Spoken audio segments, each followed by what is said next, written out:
సరే మీరు ఈవీఎం అన్నారు కాబట్టి ఒక్క నిమిషం ఈవీఎం అన్నారు కాబట్టి ఈవీఎం ట్యాంపరింగ్ వల్లే మేము ఓడిపోయాం అంటున్నారు. మరి ఎందుకంటే ట్యాప్కి సూపర్ 6 ఇవ్వట్లేదు, సూపర్ 6 ఇలా చేస్తున్నారు, అలా చేస్తున్నారు, అలివి కానీ హామీలు ఇచ్చారు అని.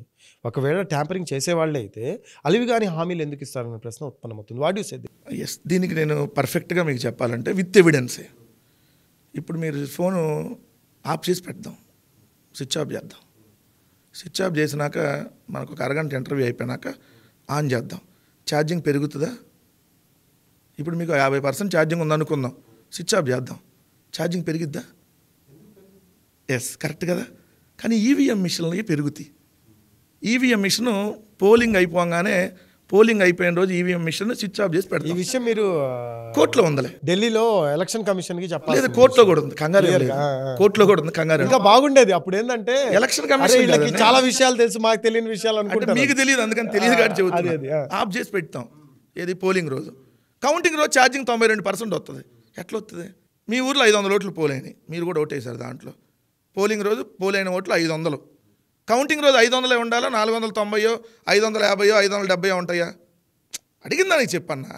నువ్వు అమాయకంగా చూస్తే అట్లా అంటే క్వశ్చన్ ఇప్పుడు ఒకటి నేను మాట్లాడాను అనుకోండి, మీరు మాట్లాడుతున్నారు, నన్ను మాట్లాడనివ్వట్లేదు, నన్ను అడ్డుకుంటున్నారు అంటున్నారు. చెప్పు.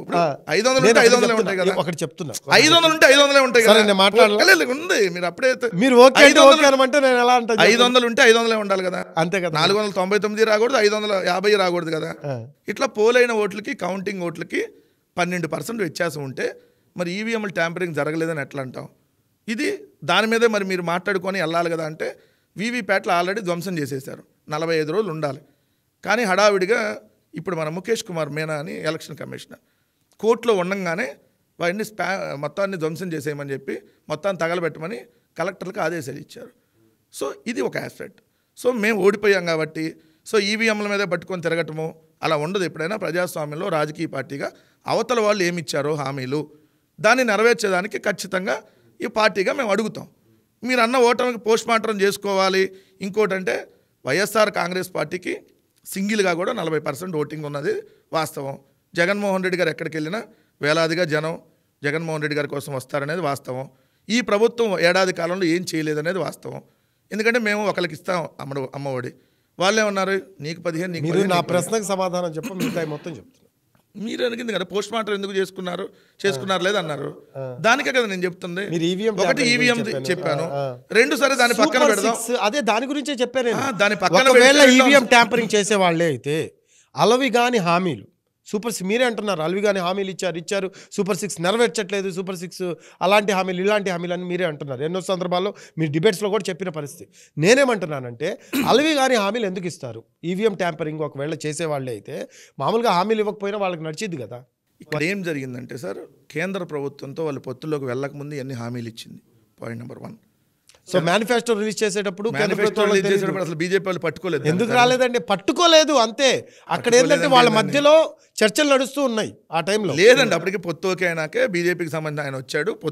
పొత్తు ఓకే అయినాక వాళ్ళు మేనిఫెస్టో రిలీజ్ చేశారు. కానీ దాంట్లో ఓన్లీ పవన్ కళ్యాణ్ చంద్రబాబు నాయుడు ఫోటోనే ఉంటుంది. అవును, చర్చిస్తున్నారు. దేశవ్యాప్తంగా మనకి 7వ ఫేజ్లో ఎలక్షన్ జరిగింది ఆంధ్రప్రదేశ్కి అండ్ ఒరిస్సాకి, వీటికి సంబంధించిన దాంట్లో. సో అసెంబ్లీ ఎన్నికలు ఒరిస్సాకి, ఆంధ్రప్రదేశ్కి అసెంబ్లీ ఎన్నికలు, పార్లమెంట్ ఎన్నికలు కలిపి జరిగినాయి. అప్పటికే వాళ్ళకి నార్త్లో వస్తాననుకున్నటువంటి ఉత్తరప్రదేశ్లో కానీ అక్కడ వస్తాననుకున్నటువంటి సీట్లు రావట్లే వాళ్ళ ఇంటెలిజెన్స్ రిపోర్ట్ ప్రకారం. అందుకని మీరు అన్న చివరి మినిట్లో ఏదైతే ఒరిస్సా అండ్ ఆంధ్రప్రదేశ్ ఒక 50 సీట్లు ఇక్కడ వస్తేనే కేంద్రంలో వాళ్ళ అధికారంలోకి రాగలుగుతారు. అందుకని ఒరిస్సా ఆంధ్రప్రదేశ్ 2 రాష్ట్రాల్లో చేశారనేది ఇది వాస్తవం.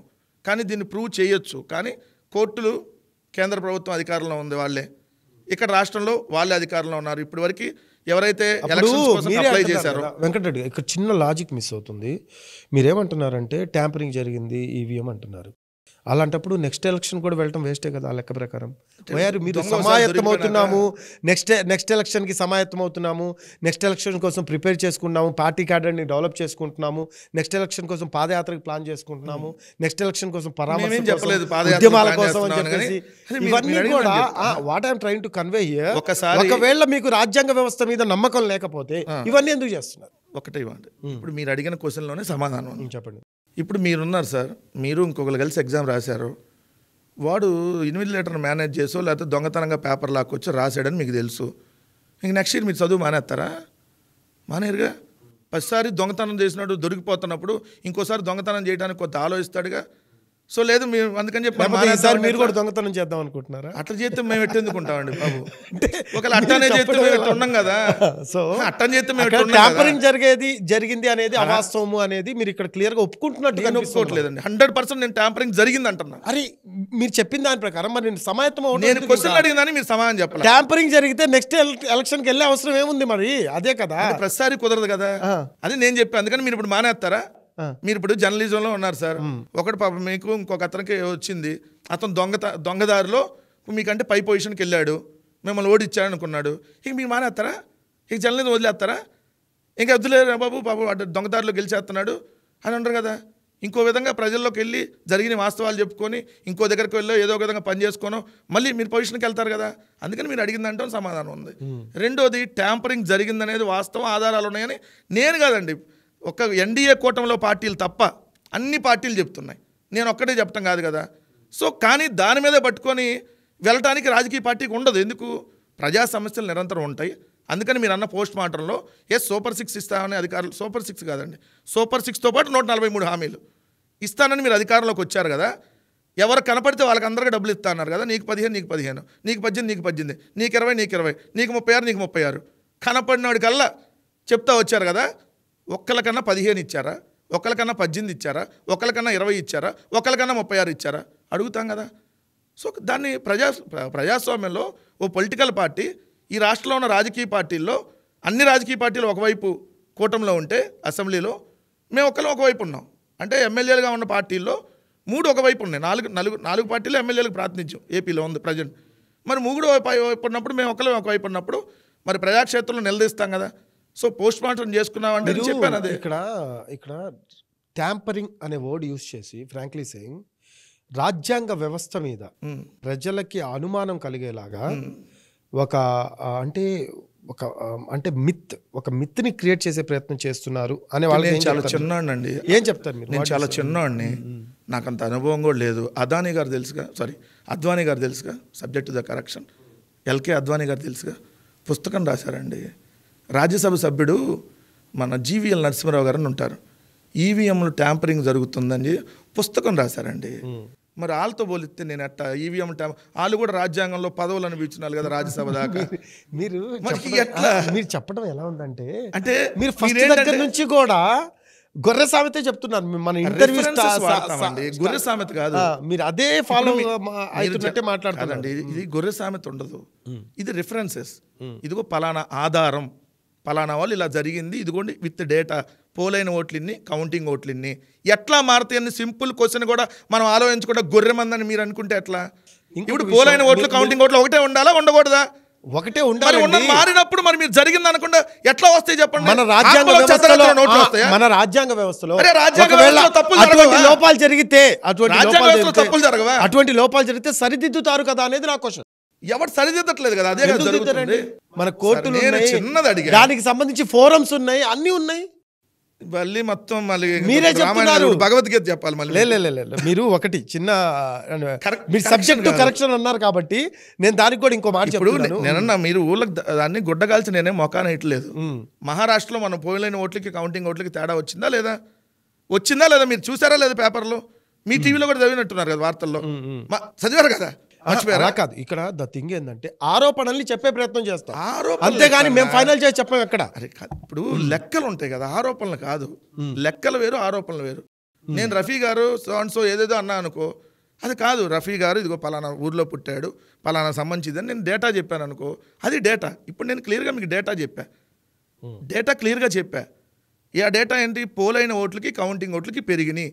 ఎలా పెరుగుతాయి? ఇప్పుడు మనం ఈవీఎం ట్యాంపరింగే కారణం 100%. ఇప్పటికి మేము బలంగా నమ్ముతున్నాం. కానీ ప్రజాస్వామ్యంలో 2029లో ట్యాంపరింగ్ జరిగితే చెప్పాను కదా సార్, ప్రతిసారి కుదరదు కదా. దొంగలు దొరికిపోయారు దేశవ్యాప్తంగా, ఆల్రెడీ వాళ్ళకి తెలిసిపోయింది ట్యాంపరింగ్ చేసామనేది వస్తుందని.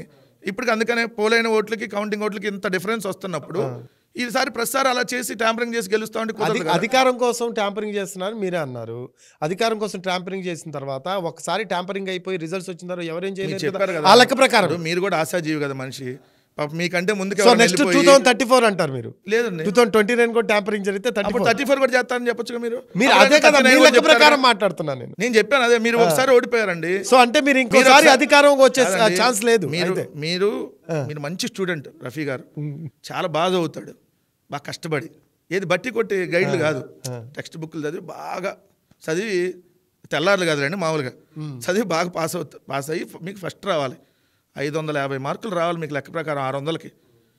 కానీ 300, 350 వచ్చినాడుకి వచ్చే మార్కులు ఉన్న స్టూడెంట్కి మీకంటే ఎక్కువ మార్కులు వచ్చినాయి. ఆడికి ఎప్పుడు 550 రాలా, అసలు ఎప్పుడు 400 కూడా టచ్ కాల.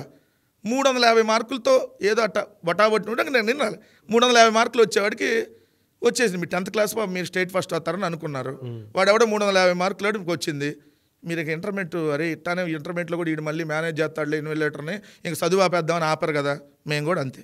సో ఆయన ఏం చెప్తున్నారంటే వెంకటరెడ్డి గారు, ఇక్కడ సింపుల్ లాజిక్ ఆయన చెప్పడం, మేము 2029లో కావచ్చు, 2034లో కావచ్చు, ఏం జరిగిద్ది అనేది తెలియదు, కానీ మా ప్రయత్నం అయితే మేము చేస్తూ ఉంటాము, మా పార్టీలో అసలు లోపాలే లేవు అనేది మీరు చెప్పే ప్రయత్నం చేస్తున్నారు.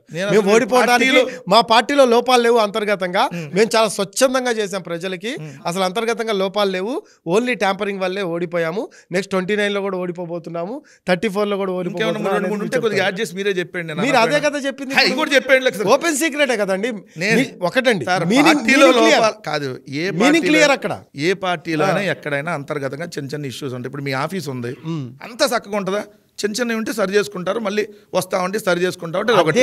ఆ లోపాలని వేరే వాళ్ళ మీద ఆపాదించడం ఎంతవరకు కరెక్ట్ అంటే దానికి ఓటమికి కారణం ఉంటుంది. మీరు ఇప్పుడు పాయింట్కి వచ్చారు. నో ఆ లోపాలని వేరే వాళ్ళ మీద ఆపాదించడం కరెక్ట్. 4 మాటలు చెప్పేసుకొని మీరే రాసేసుకోండి, నేను ఎందుకు డిబేట్ ఒక పని చేస్తా, నన్ను ఏలో కూర్చోబెట్టండి ఇక్కడ సార్, ఏ టెక్నాలజీ అంటే కూర్చోబెట్టండి ఆ మనిషిని, ఆయన ఏదో మాట్లాడేసుకుంటాడు, కంటెస్టానికి ఉంటుంది కదా. ఇప్పుడు వచ్చారు మీరు పాయింట్ కి, ఆ లోపాలని ట్యాంపరింగ్ వాటి మీద ఆపాదించడం. మీరు అడిగిన పోస్ట్ మార్టంకి నేను 2 రకాలు చెప్పా, మీరు అది ఎనలా.